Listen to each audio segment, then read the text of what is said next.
हाँ जी साहब, welcome to my car helpline. कैसे हैं आप लोग?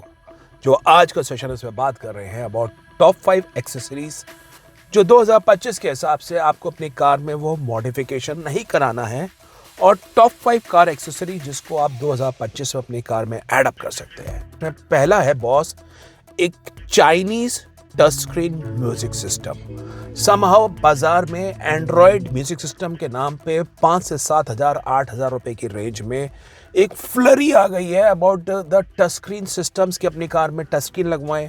पुरानी कार है उसको नए कार की फीलिंग दें। अब इसकी अंदर की बारीकियां मैं आपको थोड़ा बता देता हूँ। एंड्रॉयड का जो ओएस सिस्टम है और सॉफ्टवेयर है वो बहुत पुराना है। एंड्रॉयड 8 और 9 के सिस्टम अभी 2024 में पहले बिक रहे थे, अब 2025 में बिक रहे हैं। And these are the things of past, मतलब पुराने 6-6 साल पुराने सॉफ्टवेयर्स के साथ ये लोडेड है। और इसमें काफ़ी सारे सिस्टम जो लोगों ने अपनी कार में लगवाए पिछले कुछ वर्षों में, मुझे पता है because they have been sending emails to me. Sir मेरी कार का जो डिस्प्ले है वो हैंग हो रहा है, टच स्क्रीन लगवाया है चाइनीज सस्ते के चक्कर में। कईयों को दिक्कत आती है पिक्सल क्लैरिटी के अंदर, कईयों को वो स्क्रीन में आपको बार बार ब्लफिंग अप होती है, फ्लिकर अप होता है। तो साहब ये 3-4 साल के एक्सपीरियंस के लिए आप क्यों अपनी कार के अंदर एक सस्ता सिस्टम लगवा रहे हैं?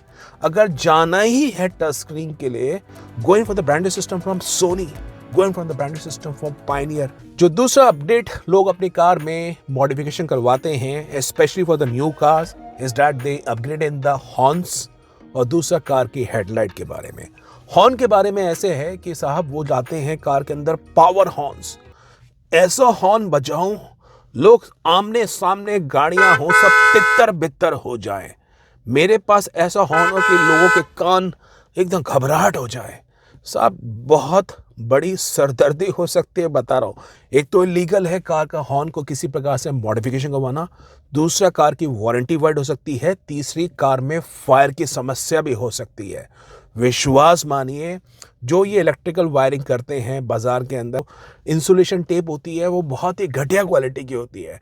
समहाउ अगर उसमें शॉर्ट सर्किट होगी, और ऐसे फायर के इंसिडेंट्स पहले सुनने को भी मिले हैं जिसमें because of even task like upgrading horn, even task like upgrading fog lights from cheap places, वो जो इंसुलेशन टेप के कारण अगर वो स्पार्किंग हो गई ना, और जो गर्मी के कारण वो हट गई तो बहुत बड़ी दिक्कत हो सकती है। कार में आग लग गई ना, मैन्युफैक्चर तो वारंटी में क्लेम एंटरटेन करेगा ही नहीं, insurance company will also deny in the claim. तो आपकी several lack of asset zero हो जाएगा और परिवार की जान को भी खतरा है। इसी प्रकार कार के अंदर लोग हेडलाइट अपग्रेड के बारे में सोचते हैं, और हेडलाइट अपग्रेड में ऐसा सोचते हैं कि 100 वाट 130 वाट के बल्ब लगवा लूँ। बॉस गलत है, बिल्कुल गलत है। एक तो मोटर व्हीकल एक्ट के हिसाब से गलत है। अगर आप इतने पावरफुल बल्ब्स पे जाएंगे 100-130 वाट पे, तो आपको रिले की जरूरत पड़ेगी। दूसरा, रिले जाते नहीं जाते ये जान लीजिए इलीगल है। और तीसरा, इस मॉडिफिकेशन के कारण भी दोबारा कार की जो ये हेडलाइट के इलेक्ट्रिकल सिस्टम होते हैं उस पर लोड पड़ता है। ये जो कंपैटिबल है ये 60-65 वाट के हिसाब से मैक्सिमम कंपैटिबल है, उसके आप डबल लोड पे जा रहे हैं। ट्रस्ट मी, इलीगल के साथ साथ कार में आग लगने का खतरा दोबारा है, तो इसको पूरी तरह से इग्नोर करिए। आपको भी पूरी एडवाइस दे रहा हूँ उसके लिए। जो तीसरी कार के अंदर एक्सेसरी के अंदर लोग थोड़ा सा तमक चमक के रूप में जाते हैं वो है क्रोम की फिटमेंट। हालांकि ये किसी का निजी इंडिविजुअल प्रेफरेंस है, मेरे इसमें ज़्यादा कमेंट्स नहीं है, लेकिन क्रोम के बारे में जान लीजिए। अगर क्रोम की फिटमेंट चाहते हैं कार में कि बम्पर में हो, डोर हैंडल में हो, ORVM में हो, आफ्टर मार्केट में क्रोम पे ना जाएं। समहाउ जो आफ्टर मार्केट क्वालिटी है वो क्रोम की काफ़ी सारी कारों में ऐसा देखने को मिला है। जो उसका इनसाइड मेटल होता है वो कई बार उसमें पानी घुस जाता है, वहाँ से अंदर से रस्टिंग आ जाती है, और जो क्रोम की क्वालिटी होती है वो उतनी अच्छी नहीं होती है। समहाउ डेट क्रोम का मटेरियल वो भी थोड़ा सा पील ऑफ हो जाता है। तो अगर जाना है क्रोम के लिए, कंपनी की तरफ से जो आती है रिकमेंडेड क्रोम फिटमेंट उसी में चाहिए, irrespective of the car brand. After market में क्रोम में जाएंगे आपको वो क्वालिटी कभी भी नहीं मिलेगी।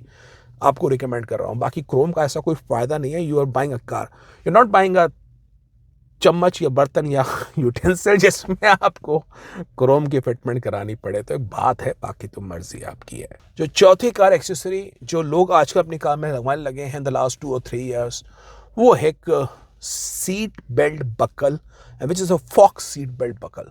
समाउ मॉडर्न एज कार्स में देखा जा रहा है काफ़ी सारे ब्रांड्स के अंदर, मारुति के अंदर, टाटा के अंदर, हुंडई के अंदर कुछ कार्स में, जिसमें रियर में अगर आपने सीट बेल्ट का बकल नहीं लगा रखा है और रियर में पैसेंजर भी नहीं है, तो अगर बकल नहीं लगा रखा है, कार में सीट बेल्ट अलार्म बजना शुरू हो जाएगा। तो इसमें वेट बेस्ड सेंसर नहीं है, काफ़ी सारी कारों में देखा गया है। मैन्युफैक्चरर्स ने कॉस्ट कटिंग कर रखी है। जैसे फ्रंट में क्या होता है, अगर फ्रंट में को पैसेंजर नहीं बैठा है और सीट बेल्ट इसमें लॉक नहीं है तो अलार्म नहीं बजेगा। लेकिन रेयर में क्या है, अगर सीट बेल्ट हटा रखी है और कोई पैसेंजर नहीं है, just because the seat belt is not put up in the buckle, आपको अलार्म बजना शुरू हो जाएगा। तो मैन्युफैक्चरर्स की कॉस्ट कटिंग में से कुछ कस्टमर्स परेशान हैं and they going for the faux seat belt clipper, जिससे वो कहते हैं कि अलार्म ना बजे। बस ये जान लीजिए, इस एक्सेसरी की अगर रियर में आप बैठे हैं, नहीं बैठे हैं, इसकी ज़रूरत नहीं है। भगवान न करे रियर में कल कोई बैठा हो और ये सीट बेल्ट ना पहने और कोई हादसा हो जाए तो जान पे आफत हो सकती है। सेम फॉर द को passenger also. And number 5, last but not the least, I am taking back my recommendation, which one I've couple of times I've told you earlier, based on the consumer's feedback. It's all about the car tire pressure monitoring system. हालांकि मैं I have always recommended car tyre inflator, लेकिन TPS जो मैंने 1-2 बार बोला है, उसमें लोगों के फीडबैक मुझे यही निकल के आए हैं कि साहब, एक तो टीपीएमएस के अंदर उनको समस्या ये आ रही है, एक्यूरेट टायर प्रेशर नहीं आता है। इट इज़ ऑलवेज वेरिंग, जो उन्होंने ऑब्जर्व किया 2-3 PSI में, और कई बार वो कैलिब्रेशन नहीं होता, एक टायर का जो प्रेशर है वो गलत आने लग जाता है, वो रॉन्ग शो करता है, वो चेक करवाते हैं। तो समाव मैं आपको बोलता हूँ टीपीएमएस में ना चाहे आज की तारीख में you going for the tyre inflator. उन्होंने ये भी समस्या बताया कि हमें ये भी समस्या आती है, अगर एक्सटर्नल टायर टीपीएमएस है तो उसमें जो सेंसर है वो चोरी होने की संभावना होती है, उसको अगर लॉक कर देते हैं तो फिर हवा भरवाने की समस्या होती है, और इंटरनल में कई बार उनको वो एक्यूरेट नहीं आता, वो बड़ा तामझाम रहता है। तो आपको रिकमेंड कर रहा हूँ, अगर आपको टायर के हिसाब से देते हैं, you going for the tyre inflator rather.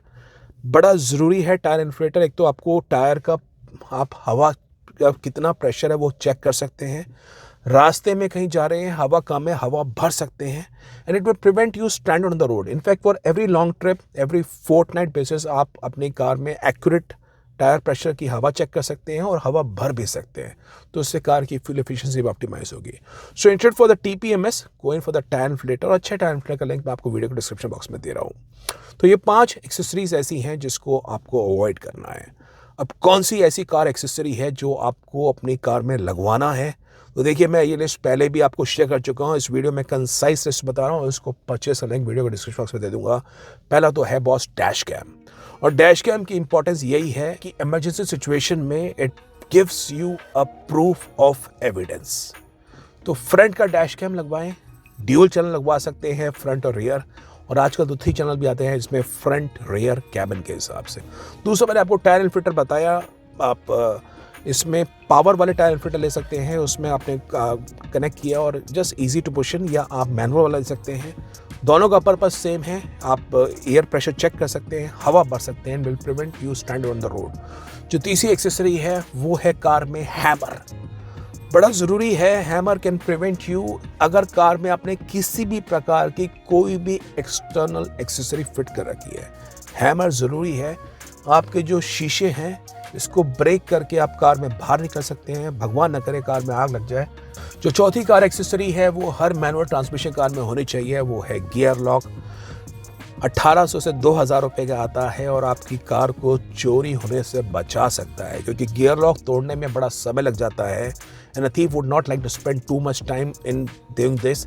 उनको तो आजकल काम ये रह गया है कि 2 से 4 मिनट में कौन सी कार में चोरी कर सकता हूँ, और अगर कार में मैनुअल गियर लॉक लगा है तो समय लग सकता है, तो वो अच्छी चीज़ है, उस पर आप जा सकते हैं। जो 5वीं कार एक्सेसरी है वो है कार का हेडलाइट के बारे में। अब देखिए, मैं मानता हूँ हेडलाइट्स काफ़ी पुअर हमारे मैन्युफैक्चरर्स देते हैं, तो उसी में जाइए आप।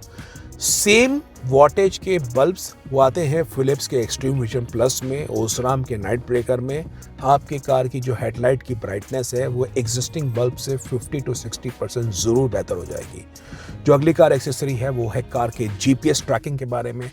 अगर आपकी कार ऐसे है कि वो ड्राइवर चलाता है, वाइफ जा रही हैं, मल्टीपल कार्स हैं, you would like to track in a car if in case suppose your parents are going out station, तो एक जीपीएस ट्रैकर कार में रख सकते हैं। इससे आप लोकेशन ट्रैक कर सकते हैं, रूट चेक कर सकते हैं, स्पीड चेक कर सकते हैं। और अगर कार सपोज एंटी थेफ्ट के साथ बता रहा हूँ, इंट्रूजन अलर्ट मिलेगा if the car is go out of the Jio location also, वो जियो फेंसिंग भी कर सकते हैं। सो अच्छा खासे पर्पस है, उसको आप देख सकते हैं। इन सभी एक्सेसरीज का परचेस लिंक मैं आपको वीडियो डिस्क्रिप्शन में दे रहा हूँ, वहाँ पे आके आप इनको परचेस कर सकते हैं। और अमेजॉन की फ्रीडम सेल चालू है। I think you would get in a better price by going in for these accessories. तो ये आज का ज़रूरी सेशन था। उम्मीद करता हूँ this video will help you in 2025 in terms of कौन सी एक्सेसरी अवॉइड करनी है, कौन सी एक्सेसरीज लेनी है। बाकी कार्स के बारे में कोई भी जानकारी चाहिए, विजिट द वेबसाइट www.mycarhelpline.com। और कोई प्रोफेशनल सपोर्ट चाहिए, कंफ्यूज है car buying, car finance, car insurance, car accessories, use car, sell car, हर चीज़ की आपको प्रोफेशनल सपोर्ट मिलेगा on the my car helpline forum. Thank you.